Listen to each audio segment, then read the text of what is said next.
अब देखिए कुछ नोट लिख लीजिए, एपी में बहुत इंपॉर्टेंट नोट्स हैं। कह रहा है इसमें पहला नोट कि if A comma B comma C E comma B comma C are in AP then, ये दिमाग में रखिएगा कि 3 नंबर कभी भी अगर एपी में होगा तो मिडिल का जो ट्वाइस होगा वो एक्सट्रीम का सम होता है। क्या बोले, फिर से सुनिए, मिडिल का जो ट्वाइस होगा वो एक्सट्रीम का, किनारे का सम के बराबर होता है। क्यों होता है ज़रा देखिए, देखिए ना, ये याद तो रखना है। वाई का रीज़न देखिए, ये सोचिए कि ए बी सी अगर एपी में है तो कॉमन डिफरेंस सेम होना चाहिए, यानी कि बी माइनस ए होगा कॉमन डिफरेंस, और यहाँ का कॉमन डिफरेंस होगा सी माइनस बी। दोनों कॉमन डिफरेंस बराबर होगा तभी तो एपी में होगा। तो बी को इधर खींच लीजिए तो बी और बी मिलकर 2b, और ए को उधर भेज दीजिए तो a प्लस सी। यही तो हम बात बोल रहे थे, ठीक है ना।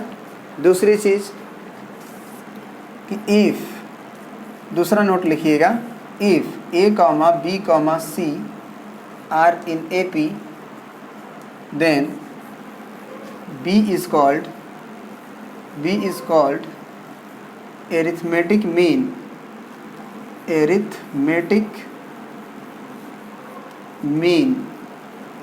या इसी को शॉर्ट फॉर्म a.m भी बोला जाता है, arithmetic means am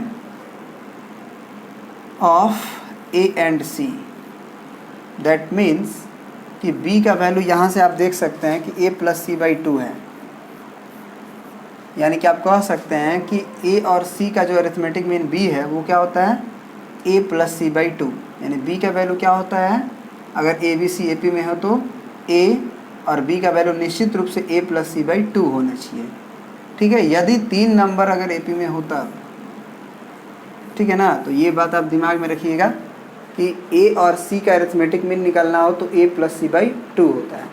अब कुछ क्वेश्चंस करते हैं, तब जाके और क्लियरिटी आएगी, और एक बहुत ही इंपॉर्टेंट क्वेश्चंस भी करेंगे, ठीक है। इतना प्रिंट आउट करिए आप पहले। चलिए आपके सामने एक क्वेश्चन है, कह रहा है कि if 2x, x plus 10 and 3x plus 2 are in A P, find the value of x। तो आपको बताया गया है कि अगर 3 नंबर a, b और c AP में हो तो मिडिल का ट्वाइस एक्सट्रीम का सम होगा, यानी कि 2x प्लस 3x प्लस 2 के बराबर होगा। तो यहाँ आप देखें कि 2x प्लस 10 दूना के 20 is equal to 2x plus 3x plus 2 के बराबर। 2x कट गया तो 3x का वैल्यू आ गया 20 में से 2 गया 18, तो x का वैल्यू आ गया 3 छके 18, मतलब 3। आपसे x का ही वैल्यू पूछा था, है ना। तो अगर कभी भी 3 नंबर AP में दिया हो तो मिडिल का ट्वाइस एक्सट्रीम का सम आप कर सकते हो।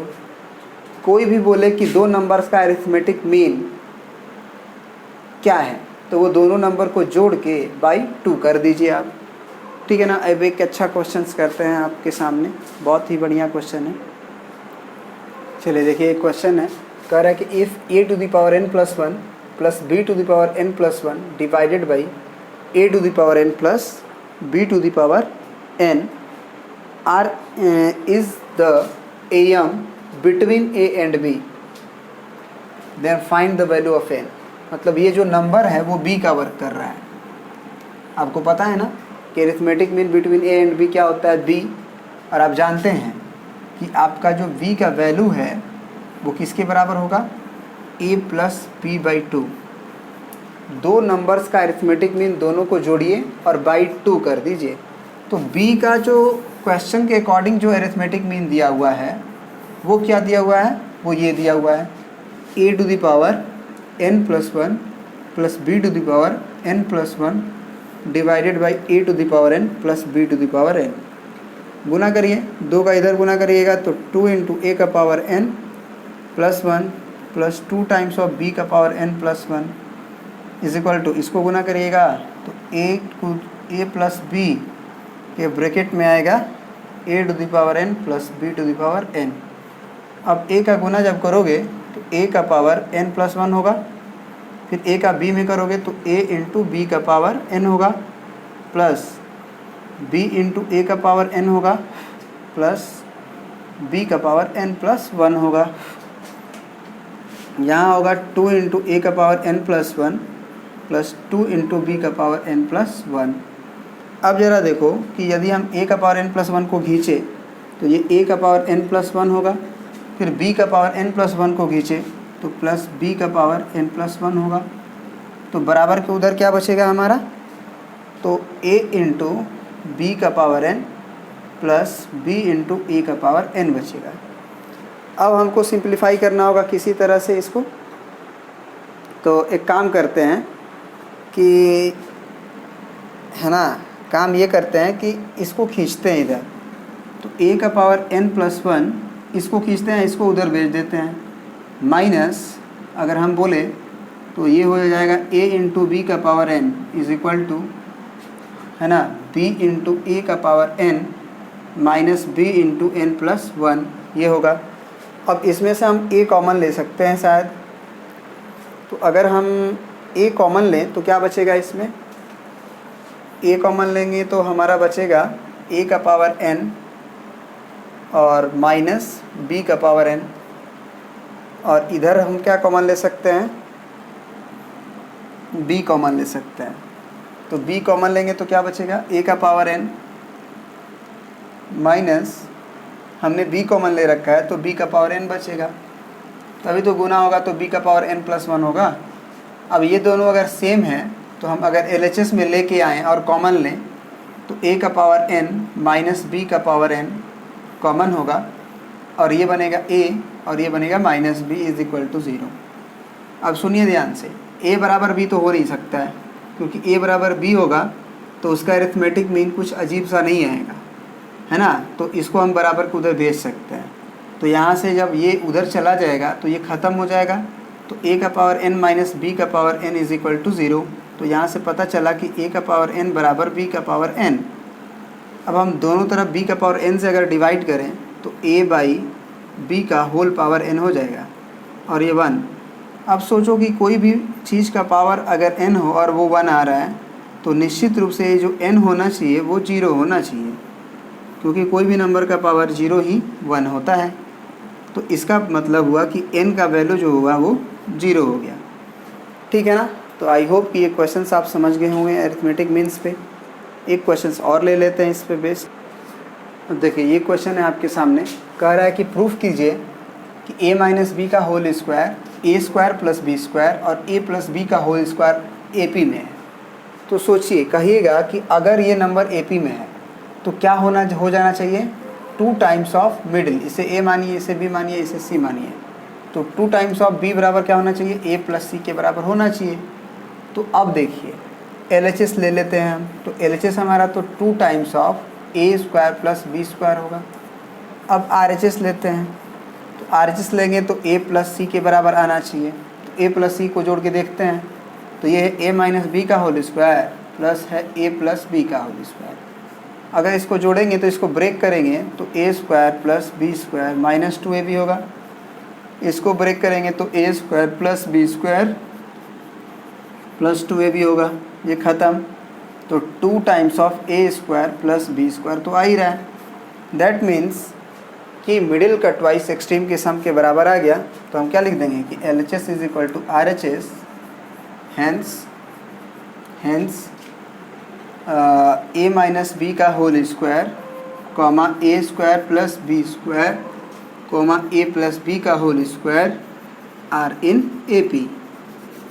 तो इस तरह से कभी भी अगर 3 नंबर आपको AP में प्रूफ करना हो तो आप ये प्रूफ कर लो कि मिडिल का ट्वाइस एक्सट्रीम का सम के बराबर आता है, तो वो चीज़ आप प्रूफ कर दोगे, ठीक है ना। चलिए देखिए एक लास्ट क्वेश्चन ले रहे हैं हम लोग। कह रहा है कि find the 4 numbers in AP।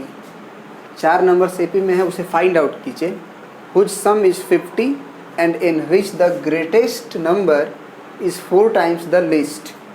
जैसे ही बोला कि 4 टर्म्स आर इन AP, तो आप समझ जाइए कि आपसे वो कहलवाना चाहता है या फिर आपसे वो मनवाना चाहता है कि 4 टर्म्स मतलब वो जानना ये चाहता है कि 4 टर्म्स आप AP में कैसे सेलेक्ट करते हो। तो लेट मिडिल टर्म तो a माइनस डी और a प्लस डी। हम बोले थे कि अगर इवन नंबर ऑफ टर्म्स हो तो कॉमन डिफरेंस 2d होता है, तो 2d जोड़ो तो a प्लस 3d बन जाएगा, और 2d घटाओ a माइनस 3d। तो जो सबसे लीस्ट टर्म है वो तुम कह सकते हो कि a माइनस 3d है, और जो सबसे ग्रेटेस्ट है वो a प्लस मान लो 3d है ना, मान लीजिए। तो अकॉर्डिंग टू द क्वेश्चन पहला कंडीशन है कि यदि इसको जोड़ा जाए तो कितना आएगा, 50 आएगा। तो लिख देते हैं 50।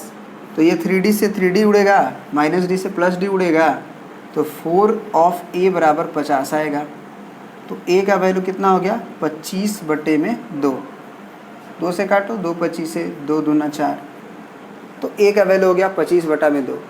फिर according to the question also according to the question क्या कह रहा है, ज़रा सोचो। कह रहा है कि इन विच द ग्रेटेस्ट नंबर, यानी कि ग्रेटेस्ट नंबर कौन है, a plus 3d is greatest number is 4 times the list. तो लिस्ट क्या है, a माइनस 3d। तो a माइनस 3d का वो 4 टाइम्स है, तो अगर हम a माइनस 3d में 4 से गुना कर दे तो उसके बराबर हो जाएगा। तो अब बताओ कि यहाँ से क्या आएगा। तो यहाँ से आप कह सकते हो कि a प्लस 3d का वैल्यू जो होगा वो 4a माइनस 4 या 12d होगा। तो a को उधर भेज दो तो 3a होगा, और 12d को इधर भेज दो तो 15d होगा। तो यहाँ से 3 5 15, तो a का वैल्यू हो गया तुम्हारा, या d का वैल्यू कह लो क्योंकि a तो निकला हुआ है, d का वैल्यू कह लो तुम a/5। तो यहाँ से d बराबर हो गया 25/2 गुने 5, तो 50/25, यानी कि a का d का वैल्यू हो गया तुम्हारा 5/2। d का वैल्यू हो गया 5/2। तो क्या पूछ रहा था, फाइंड द 4 नंबर्स। तो 4 नंबर्स में आपको सबसे पहला नंबर a माइनस 3d है, तो a माइनस 3d का वैल्यू क्या होगा आपका। तो a का वैल्यू तो आपका आया हुआ है, इधर है a का वैल्यू 25/2 माइनस 3 इंटू d का वैल्यू आपका आया हुआ है 5/2, है ना। तो ये कितना होगा, 25 और 5 या 15, 25 में से 15 गया, 10 बचेगा, 15 10 25, 10/2 यानी कि 5। a माइनस डी का वैल्यू हुआ। फिर है a माइनस डी का वैल्यू।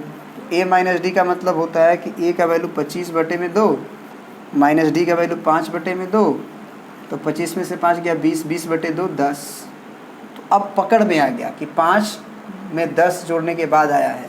तो अब अगला कैलकुलेशन नहीं करेंगे, हम डायरेक्ट कर देंगे, दैट इज़ 4 नंबर्स आर या इज, जो भी आप लिखना चाहें, 5, 10, अब 5 जोड़ दो ना, 5 10 15 20, तो हो गया आंसर 5, 10, 15, 20।